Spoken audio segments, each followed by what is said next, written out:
আমাদের এই চ্যানেলে আপনাদের সকলকে জানাই স্বাগতম। পুরানো বন্ধুদের জানাই আমাদের পাশে থাকার জন্য অসংখ্য ধন্যবাদ, আর নতুন বন্ধুদের জানাই আন্তরিক অভিনন্দন। আমরা আজকে বাড়ি থেকে বেরিয়েছিলাম নাটকের মেকআপের কিছু জিনিসপত্র কেনার জন্য। রাস্তার দুপাশের সারিবদ্ধ গাছগুলোকে হয়তো আর কয়েক বছর বাদে আর দেখা যাবে না। তখন এই ছবির মাধ্যমে, ভিডিওর মাধ্যমেই আমাদের জানতে হবে যে একসময় এখানে রাস্তার দুপাশ ধরে অনেক সারিবদ্ধ গাছ ছিল। রাস্তায় বেরিয়েই আমাদের মনে হলো যে যখন রাস্তায় আমরা বেরিয়েছি, এত কাছে চলে এসেছি, তখন সীমান্ত মন্দিরটা ঘুরে এলেই হয়। তাই আমরা এবার বেরিয়ে পড়েছি সীমান্ত মন্দিরের উদ্দেশ্যে। এখানে রাস্তার দুপাশের কিছু মৃত গাছগুলোকে কেটে মূর্তির আকারও দেওয়া হয়েছে। এখন আমরা এসে উপস্থিত হয়েছি সীমান্ত মন্দিরের সামনে।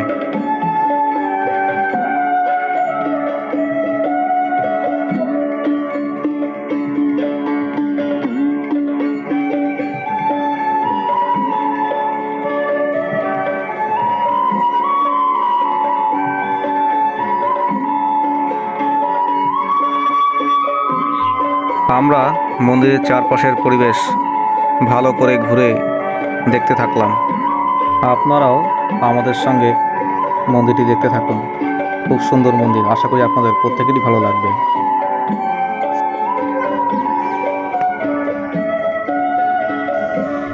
নিচের তলায় আচার্য ভবন ও নাট মণ্ডপ, ছোটোখাটো সৎসঙ্গ এখানেই হয়ে থাকে।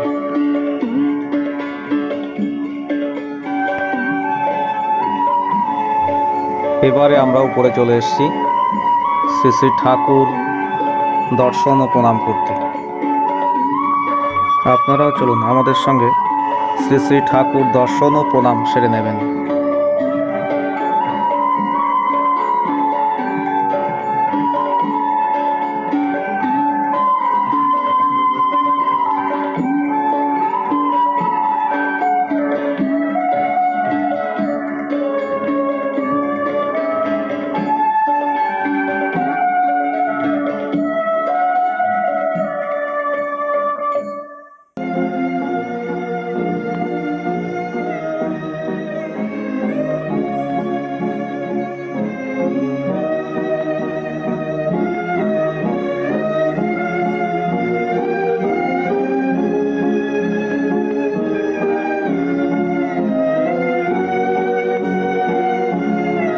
এখন আমরা বড় মায়ের সামনে এসেছি বড় মাকে দর্শন প্রণাম নিবেদন করতে।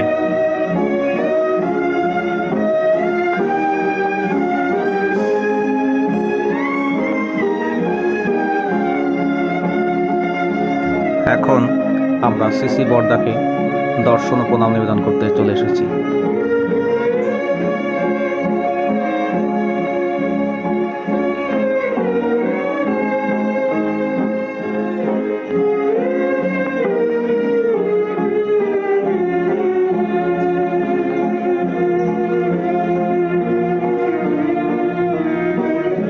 এই মন্দিরটি ভারত ও বাংলাদেশের সীমান্তবর্তী অঞ্চল। বাংলাদেশ থেকে বহু অগণিত ভক্ত মানুষ ভারতবর্ষে প্রবেশ করে এই সীমান্ত মন্দিরে আশ্রয় গ্রহণ করে থাকেন। তারপরে তারা দেওঘর সৎসঙ্গ আশ্রমের উদ্দেশ্যে রওনা দেন। মন্দিরটি তার কলা কুশলতায় নিজের মধ্যেই এক অনবদ্য। আমরা শ্রী শ্রী ঠাকুর দর্শন প্রণাম সেরে প্রসাদ গ্রহণ করে এবারে বেরিয়ে পড়ব রাখাল দাস বন্দ্যোপাধ্যায়ের বাড়ির উদ্দেশ্যে। জন্ম শহর বহরমপুর হয়তো তাকে আজ আর মনে রাখেনি, কিন্তু মনে রেখেছে বনগাঁর এই এক প্রান্তিক শহর। আমরা চলে এসেছি ঐতিহাসিক প্রত্নতাত্ত্বিক রাখাল দাস বন্দ্যোপাধ্যায়ের ছোট ঠাকুরদার পৈতৃক বাড়িতে। এই বাড়িটিতে রাখাল দাস বন্দ্যোপাধ্যায় মূলত আসতেন দুর্গাপুজোর সময়। পুজোর সময়তে বাড়ির লোকজন এখানে আসেন। এই বাড়িটি ওয়ার্ল্ড হেরিটেজের তকমা পেয়েছে এবং সরকারটি অধিগ্রহণ করেছে। আগামীতে এটি খুব সুন্দরভাবে সুসজ্জিত হয়ে উঠবে আমরা আশা রাখছি।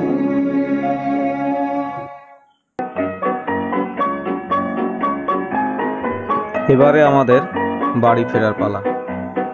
আমরা রবীন্দ্রনাথ ঠাকুরের গানের তালে তালে এগিয়ে চলেছি বাড়ির দিকে।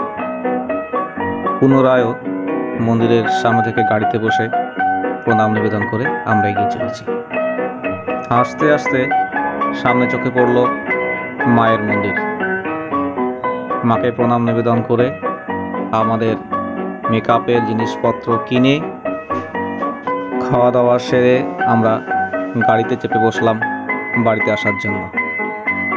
আপনাদের কাছে আমাদের বিনীত অনুরোধ, আপনারা যদি কখনো সুযোগ পান তবে এই সীমান্ত মন্দিরে একবার অবশ্যই আসবেন। এই মন্দিরটির আশীর্বাদ করেছিলেন পরম প্রেমময় শ্রী শ্রী ঠাকুর স্বয়ং এবং পরম পূজ্যপাদ শ্রী শ্রী আচার্যদেবের পূত প্রেরণায় এই মন্দির বর্তমানে রূপ পায়। আমাদের এই ভিডিওটি যদি আপনাদের ভালো লেগে থাকে, ভিডিওটিতে একটি লাইক, শেয়ার, কমেন্ট ও সাবস্ক্রাইব অবশ্যই করবেন।